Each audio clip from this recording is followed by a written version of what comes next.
The Federal Reserve held its benchmark interest rate range at 3.50 to 3.75% on Wednesday. Three members preferred a quarter-point increase. This is no spins, just news for July 29th. The Federal Reserve announced its decision at 2 p.m. Eastern or 1 p.m. Central after this morning's edition. The Federal Open Market Committee voted 9-3 to maintain the target range for the federal funds rate at 3.50 to 3.75%. Three dissenting members preferred raising the range by 1/4 of a percentage point. The Federal Reserve identified them as Beth Hammack, Neil Kashkari, and Lori Logan. A dissent records how those members voted. It does not change the range that the full committee adopted.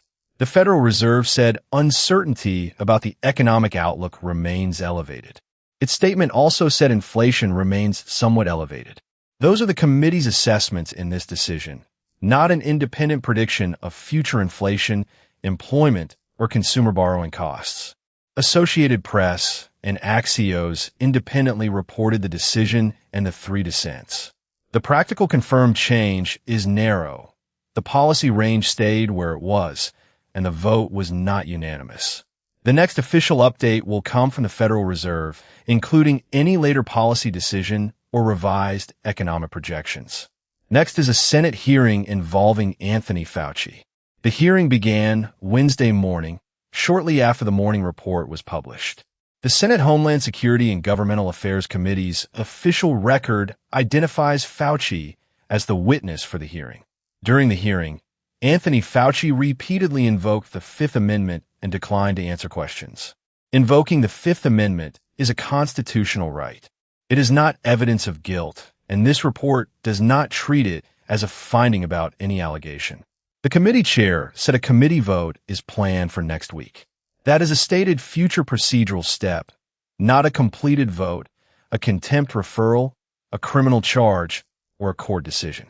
Any later committee action would need its own official record and should be reported as a separate development. The official hearing record, Associated Press, and Axios all reported the day's proceeding. The confirmed update is the hearing and Fauci's use of the Fifth Amendment. The available sources do not establish an adjudication of the disputed matters discussed by senators.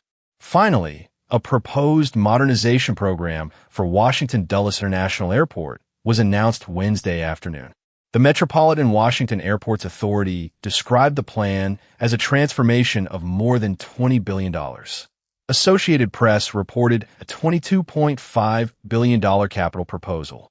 The Dulles plan includes replacing the airport's mobile lounges with rail and walkway changes, more than 5 million square feet of reported development, and a planned 32,000 space garage. These are announced program components. They are not completed construction or a guarantee that every element will be built as described.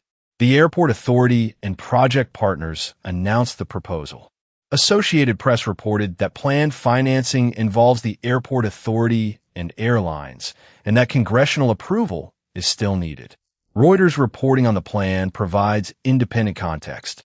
The announcement does not mean Congress has approved funding or that construction has started. The public timeline points to hope for construction beginning next spring, according to the reporting. That is a plan, not a completed milestone. Travelers should continue to rely on the airport's current official notices for terminal, parking, and transportation information.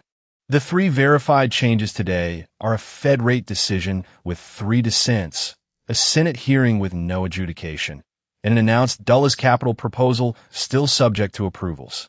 Direct source links are in the description.